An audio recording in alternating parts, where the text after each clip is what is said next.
Yeah, it's hard to keep track, honestly. It's a bit of a head spinner. Yeah, well, I think a lot of the head spinning is happening from you, too. Yeah.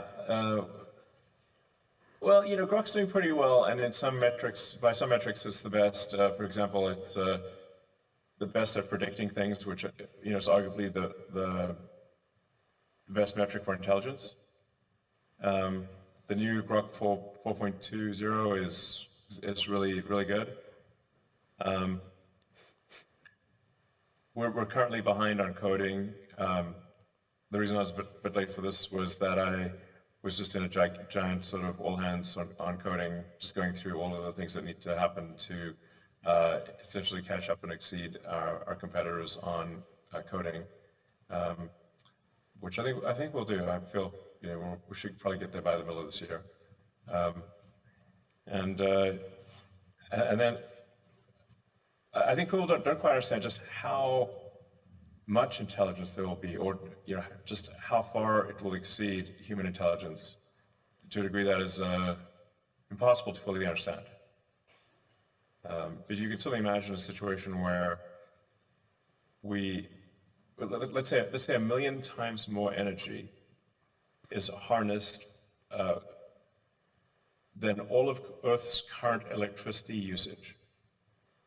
That would still only be roughly 1/millionth of the sun's energy output. So essentially, if you increase Earth's economy by a factor of 1 million, it's still roughly a trillion.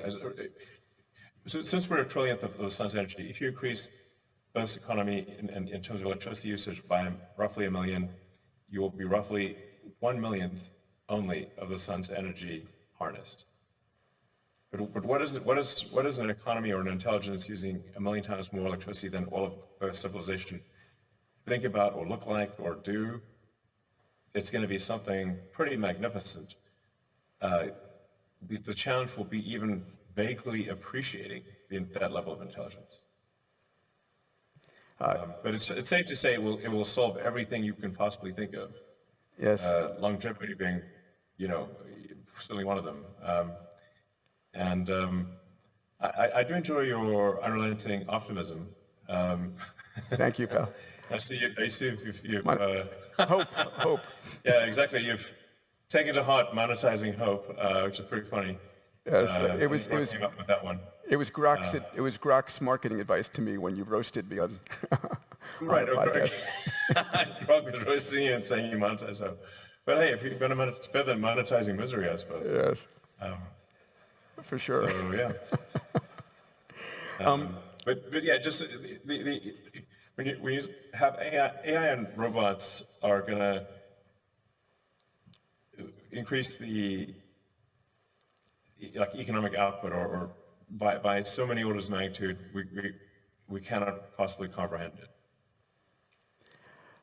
We're likely in the very short time to become a minority, then a vast minority, then a microscopic minority of intelligence on this planet. Yes, not even on this planet, but in the solar system. Yes, for sure. Because, your best case outcome for Earth for intelligence is roughly 1/billionth of the sun's energy. That's your best case outcome. If you generate intelligence only on Earth. Intercept it, right? Yes, because roughly half a billionth of the sun's energy hits Earth, and that's the vast majority of energy that's out there, but that we can access.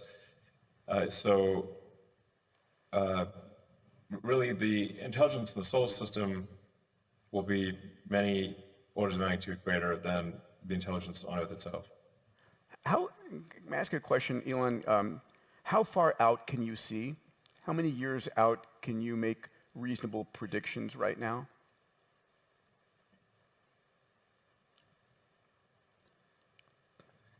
It's hard to predict the path exactly, especially because often things are kind of an S-curve or a series of S-curves where it starts off slow, grows exponentially, hits the linear zone, and then goes logarithmic. That generally has been what I've seen with breakthroughs in AI. AI, for example, is there'll be some breakthrough. It'll have an S-curve, but and then it looks like it's just going to go to infinity, but then you hit logarithmic returns until there's another breakthrough. Yep. So progress in AI is just a sort of series of, sort of overlapping S-curves, or connected S-curves. I mean, there was a point where you could probably predict out a decade or 2 decades. What are your thoughts now? Yeah.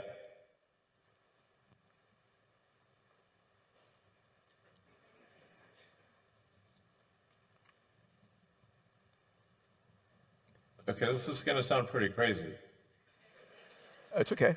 We've been talking about crazy already. There's a receptive audience to wild prognostications. Yes.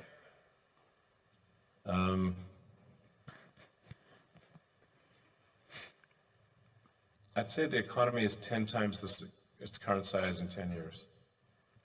Greater than. Okay. Yeah, It's really saying something. Yeah, you'd said triple-digit growth in 5+ years from now on GDP, and 10x the economy. But in terms of your ability, I feel like that's a 10x in roughly 10 years. I feel is actually a fairly comfortable prediction. With there's obviously if there's like World War III or something, that could put a kink in those plans or those expectations.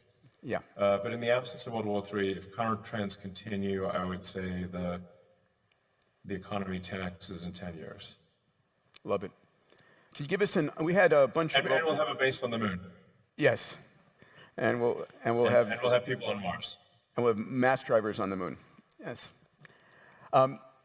I think so. In 10 years, I think we'll have a mass driver in the moon in 10 years. I love it. Gerard K. O'Neill's vision being fulfilled. We had 4 robots on stage here this year at the Abundance Summit. I look forward to Optimus. I'm curious, Optimus 3 timeline, and in particular, when can I buy 1 or 2? When do you expect Optimus to go into commercial for commercial sale, or will you be leasing it? Well, we're in the final stages of completion of Optimus 3, which is really going to be by far the most advanced robot in the world. Nothing's even close. Yeah. In fact, I haven't even seen any demos of robots that are as good as Optimus 3, frankly. Maybe they're out there or they're secret or something, I don't know. But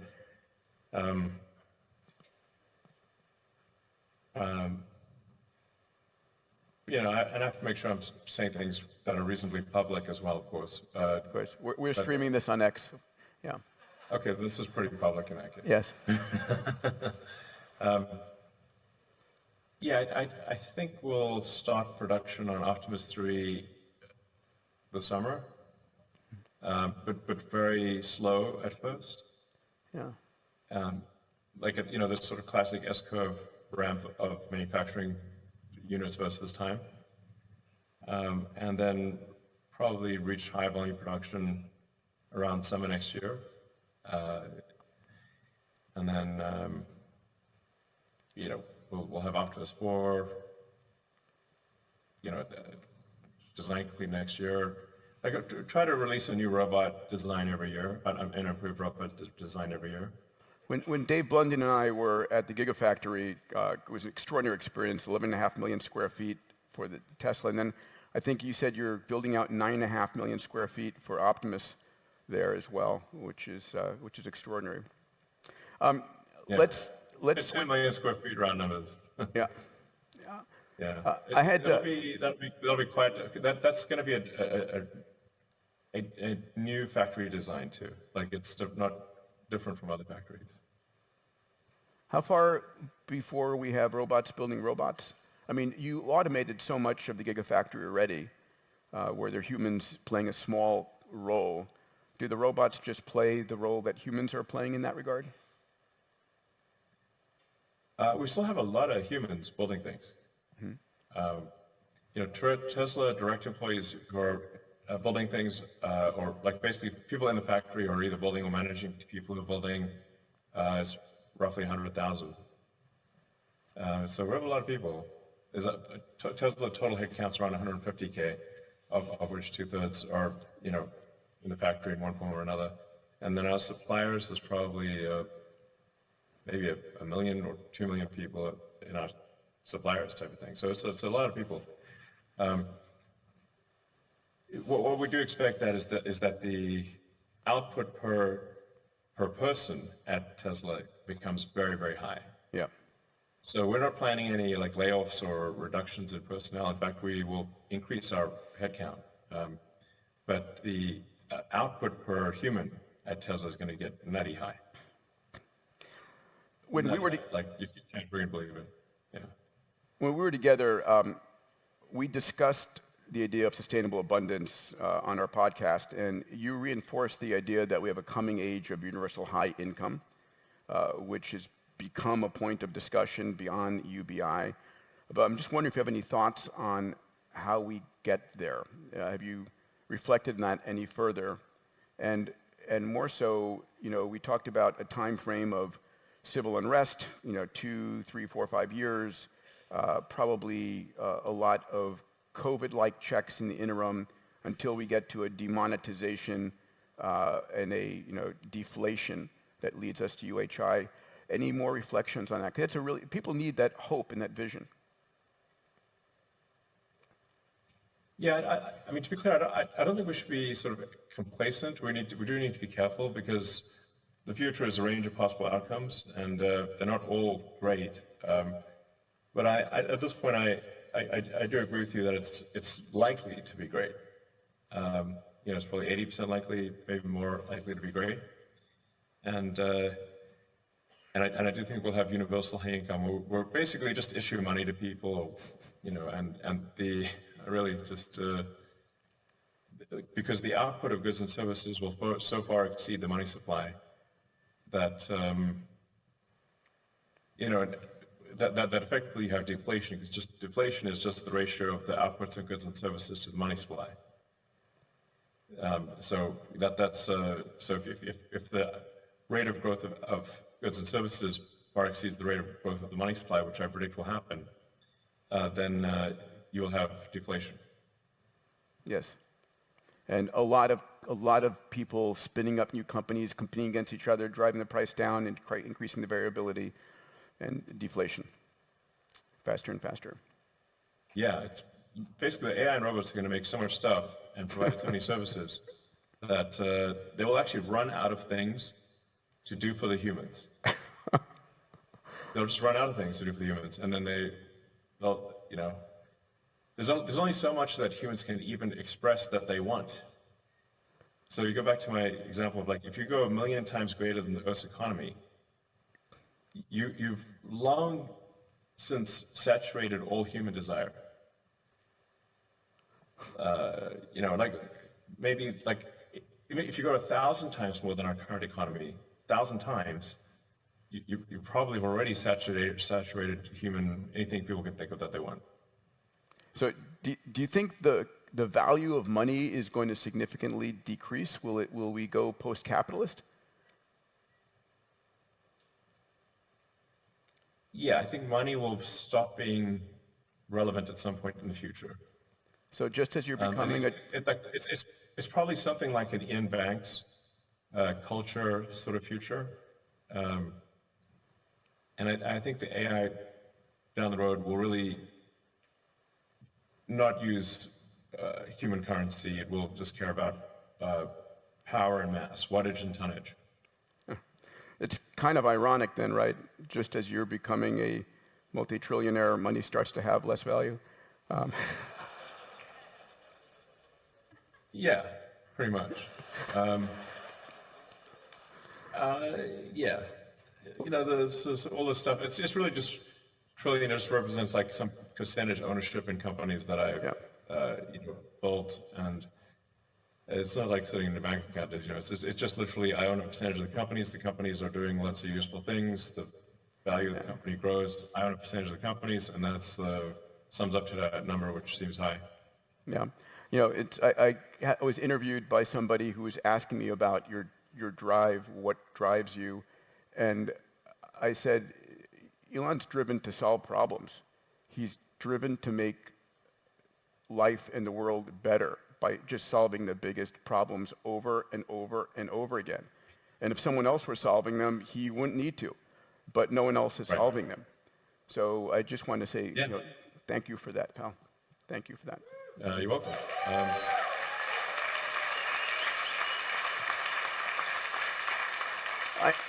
I am curious, do you think that democracy and our modern institutions can keep up with this supersonic tsunami coming our way? Are they just going to fall in its way? They're just going to break down? How do we deal?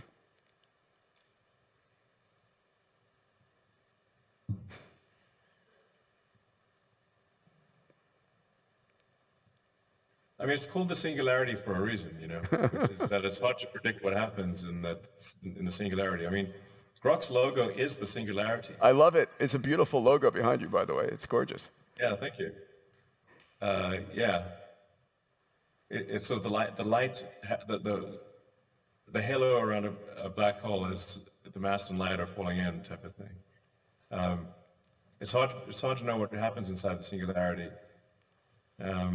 But it's going to be very interesting. Like, we're going to live in, the future will be very entertaining. Of that, I'm confident. Yes. I think also, like, AI and robotics are also the only way we're going to solve our budget deficit, frankly, and not just go bankrupt as a country. So I'm, you know, you've had an influence on me in that I've just decided to be more optimistic. It's like we just should be more optimistic. Thank you, pal. You know, not that I wasn't an optimist, but I was like maybe dwelling a little too much on the negative stuff. It's all upside being an optimist. And a realist a little bit. Yeah. Yeah, exactly. You don't want to be complacent or just assume everything's going to go well, but try to make it go well. But I mean, there will be some pretty amazing things that happen. So if you've got humanoid robots that have very high dexterity and are incredibly smart, it means that everyone on Earth will have access to better medical care than the richest person on Earth. Which, by the way, I would say, like, you know, if I'm allegedly the rich person, or whatever, I think actually sovereigns are richer than me, by the way. But, I think so. But it's you know, I had to have like a neck surgery 3 times because the first 2 ones were done wrong. You know, like I'm like, what the, you know? So, and I'm like, my back still hurts a little bit. I'm like, can AI please solve back pain? That would be a huge win, and I think it will. Yep. So, you know, back pain sucks. And I think that's maybe you know, sometimes why do people get grumpy when they get old? It's because of back pain. You know, it's like if your back hurts all the time and you can't sleep well, you're going to be grumpy. We had yeah. We had David Sinclair on stage this morning, and he's going into human trials with ER100, his partial epigenetic reprogramming. And one of the papers recently published shows it enables joint repair, and so back pain may be one of the things that it eliminates. So. That would be amazing. Yeah, for sure. Honestly, average happiness level for humans would just go up tremendously if you just solve back pain, because it's not a question of if you'll get back pain, it's when, you know, you'll get back pain. I keep on inviting. It's not a good design. I keep on inviting you to come down to Fountain Life in Dallas. We'll help you out, but sometime when you have time. Well, do you have like what do you? I understand like you can get like MRI and CAT scans and everything, but like what do you do with that? You know, it's like. Happy to send you the list. I'll DM you the list of therapeutics. Serum or something? Yeah, exactly. You know, listen, you've been so generous. Next up on stage with me is another great moonshot entrepreneur, Ben Lamb, who runs Colossal, the de-extinction company. You know, the woolly mammoth and 15 other species. I heard you say you might want a mini woolly mammoth. Is that true? Yeah, I think it would be really cool to have a pet miniature woolly mammoth. That'd be pretty epic. Okay, I'll put a word in for you with Ben. That'd be adorable. Little things just running around, trumpeting away, and it's like, look at that. It's be a great little pet. Amazing. And also, can somebody please do Jurassic Park in real life? Yeah, well, I'd definitely go, even if there was some risk of death. It'd be super cool. I think if anybody's going to do that, it's Ben Lamb in Colossal. He's engineering living life products. Someone asked him recently if he can make a Pikachu, and he said probably. Yeah. Well, Jurassic World, whatever, that would be great. All right, I'll ask him. Yeah. Elon, so grateful for you coming and joining us and sharing. Thank you, my friend. Let's give it up for Elon Musk.